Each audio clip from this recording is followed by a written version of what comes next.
uzsākta projekta Bauda sportot meža parkā vasaras sezona, kas kulmināciju sasniegs 28. augustā ar labdarības pasākumu Nike Rīgaran 2011.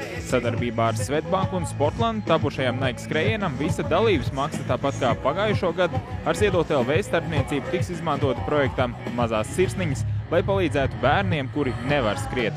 Šī projekta ietvaros katru otrdienu, ceturtdienu un sestdienu meža parkā iespējams piedalīties bezmaksas skriešanas treniņos, bet trešdienās apgūt nojošanas, skrituļu slidošanas un rollerslēpošanas nianses. Darbadienās treniņu sākums 7:00 vakarā, bet sestdienās skrējējus gaidīsim 11:00 no rīta. Treneri, kā vienmēr, ir savu sporta veidu profesionāļi, kuri pārstāv vieglatlētiku, šortreku un biatlonu, un tā ir unikāla iespēja bez maksas saņemt zināšanas no augstākā līmeņa profesionāļiem. Bauda sportot meža parkā, kā ierasts, piedāvā treniņu laikā izmantot jaunākos Nike skriešanas apavus un Nike Plus tehnoloģijas, kā arī citu inventāru, kas nepieciešams slidojot, braucot ar rollerslēpēm vai nūjojot.